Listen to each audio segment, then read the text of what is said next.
नमस्कार, मैं दीपक कुमार, सहायक आचार्य ईएफएम राजकीय महाविद्यालय बारां। आज हम पढ़ेंगे कुछ भारतीय विकास बैंकिंग संस्थाओं के बारे में, जिनमें है भारतीय लघु उद्योग विकास bank, small industrial development bank of India और सिडबी। देश के प्राचीन गौरव के प्रतीक लघु उद्योगों को प्रोत्साहन देने तथा उनके विकास हेतु वित्तीय आवश्यकताओं की पूर्ति हेतु सन 1990 में भारतीय लघु उद्योग विकास बैंक की स्थापना की गई। इस हेतु भारतीय संसद में लघु उद्योग विकास बैंक अधिनियम 1989 पारित किया गया। यह बैंक इस अधिनियम के अंतर्गत भारतीय औद्योगिक विकास बैंक की सहायता से स्थापित किया गया, जिसकी अधिकृत पूंजी 250 करोड़ रुपए है। यह बैंक संक्षिप्त रूप से सिडबी के नाम से भी प्रसिद्ध है। इसकी स्थापना का मूल उद्देश्य लघु उद्योगों को आर्थिक सहायता प्रदान करना, उन्हें तकनीकी रूप से समृद्ध करना तथा लघु उद्योगों द्वारा उत्पादित वस्तुओं के विपणन हेतु बाजार तैयार करना है।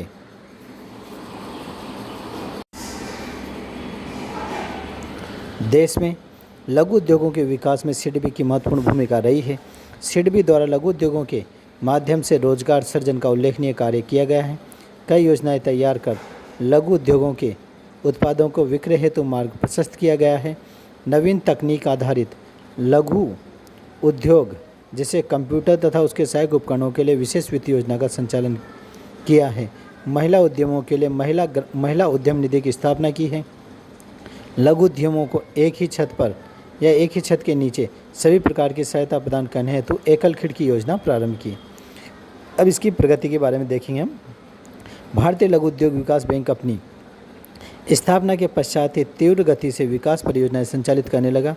कई योजनाएं सिडबी के माध्यम से संचालित की जा रही हैं, जिसमें निर्यात आधारित लघु उद्योग इकाइयों से उद्यम पूंजी योजना के अतिरिक्त निर्यातोन्मुखी इकाइयों को ISO 9000 श्रृंखला के प्रमाण पत्र पाने के लिए वित्तीय सहायता प्रदान करना आदि प्रमुख हैं।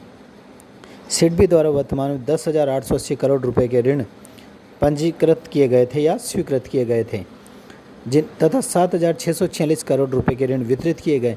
इनमें से अधिकांश राशि सावधि ऋणों के रूप में दी गई। अब दूसरा बिंदु है भारतीय यूनिट ट्रस्ट, अन्य वित्तीय संस्थाएं या अन्य विकास की वित्तीय संस्थाएं। यूनिट ट्रस्ट ऑफ इंडिया, भारतीय यूनिट ट्रस्ट छोटी छोटी बस्तों को एकत्रित कर उत्पादक कार्यों में लगाने के उद्देश्य से सन 1964 में भारतीय यूनिट ट्रस्ट की स्थापना की गई। UTI की स्थापना एक वित्तीय मध्यस्थ संस्था के रूप में की गई, जो छोटे बचतकर्ताओं से धन एकत्रित कर उत्पादक कार्यों में विनियोग करती है और प्राप्त धनराशि अपने सदस्यों में वितरित करती है। यह संस्था सदस्यों से जो धनराशि प्राप्त करती है उसे एक प्रमाण पत्र दिया जाता है, जो यूनिट कहलाता है। UTI में धनराशि देने वाला व्यक्ति यूनिट धारक होता है तथा UTI दर एवं शर्तों पर यूनिटी का क्रय विक्रय करने में छूट होती है। फलस्वरूप यूनिट धारकों को तरलता का लाभ भी प्राप्त होता है। यूनिट ट्रस्ट अपने साधनों के माध्यम से व्यापक रूप से औद्योगिक क्षेत्र में विनियोग कर लाभ अर्जित करता है, जो लाभांश के रूप में यूनिट धारकों को वितरित किया जाता है। इस प्रकार यूनिट ट्रस्ट समाज की वस्तुओं को एकत्रित कर उत्पादक एवं विनियोग में परिवर्तित करता है। यूनिट ट्रस्ट की स्थापना 5 करोड़ रुपए की पूंजी से हुई है, जिसमें स्टेट बैंक, व्यापारिक बैंक, रिजर्व बैंक आदि ने हिस्सेदारी की है। इसकी प्रगति। भारतीय यूनिट ट्रस्ट ने बचत को प्रोत्साहन देकर आम जनता में बचत की आदत का विकास किया है। मुख्यतः वेतनभोगी वर्ग को सुरक्षित निवेश का अवसर भारतीय यूनिट ट्रस्ट के माध्यम से ही प्राप्त हुआ है।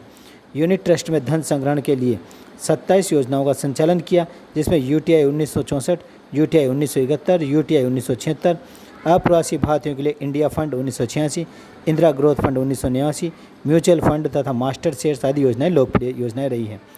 यूनिट ट्रस्ट अलग अलग श्रेणियों के विनियोगकर्ताओं के लिए अलग अलग योजनाएं संचालित करता है, जैसे यूनिट लिंक्ड बीमा योजना 1971, UTI गृह विकास, UTI पुनर्विनियोग योजना 1966, MEP योजना आदि प्रमुख हैं। यूनिट ट्रस्ट द्वारा एक और जहां लघु वस्तुओं को एकत्रित कर राष्ट्रीय बचत में महत्वपूर्ण योगदान दिया है, तो दूसरी ओर संग्रहित धनराशि को उद्योग व्यापार के विकास हेतु विनियोजित कर देश के विकास में महत्वपूर्ण भूमिका का निर्वाह किया है। भारतीय यूनिट ट्रस्ट ने सुरक्षित विनियोगकर्ताओं के लिए अत्यधिक उपयोगी भूमिका निभाई है। साथ ही पूंजी आवश्यकता वाले महत्वपूर्ण क्षेत्रों में धन विनियोजित कर उद्योग को प्रोत्साहन दिया है। अभी हाल में यूनिट 1064 के अंतर्गत निवेशकों को हुआ नहीं तथा म्यूचुअल फंड के अंतर्गत यूनिट की गिरती कीमतों ने भारतीय यूनिट ट्रस्ट की छवि को प्रभावित किया है। अगली विकास बैंकिंग योजनाओं में भारतीय जीवन बीमा निगम। भारतीय जीवन बीमा निगम की स्थापना मूल रूप से जनता को जीवन बीमा की सुविधा उपलब्ध कराने हेतु की गई थी। इसकी स्थापना सन 1956 में हुई थी, किंतु आज यह निगम देश का सबसे बड़ा विनियोगकर्ता हो गया। निगम द्वारा भारत सरकार की प्रतिभूतियों के अतिरिक्त विभिन्न प्रतिष्ठित संस्थाओं को ऋण प्रदान किया जाता है। यह संयुक्त पूंजी कंपनियों के अंश पत्रों और ऋण पत्रों की क्रय करते हैं। विभिन्न विकास बैंकों तथा राज्य वित्त निगमों के अंश पत्रों तथा बंध पत्रों को क्रय करते हैं। जीवन बीमा निगम अपनी 8081 योजनाओं के माध्यम से विपुल धनराशि संग्रहित करता है। इसकी प्रगति। भारतीय जीवन बीमा निगम अपनी विभिन्न योजनाओं के माध्यम से जीवन को सुरक्षा प्रदान करता है। साथ ही गृह निर्माण के लिए वित्त प्रदान करने हेतु बीमा निवास योजना संचालित की है, जिसके अंतर्गत निगम द्वारा भवन निर्माण हेतु ऋण प्रदान किए जाते हैं। जीवन बीमा निगम सुरक्षित विनियोग के माध्यम से बीमाकर्ता हितों की सुरक्षा करता है।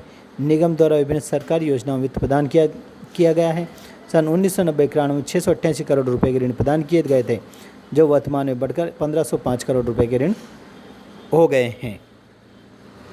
अन्य विकास बैंकिंग संस्थाओं में भारत का आयात निर्यात बैंक। देश में विदेशी मुद्रा के अर्जन तथा विदेशी व्यापार को प्रोत्साहन देने हेतु 1 जनवरी 1982 को देश में आयात निर्यात बैंक की स्थापना की गई।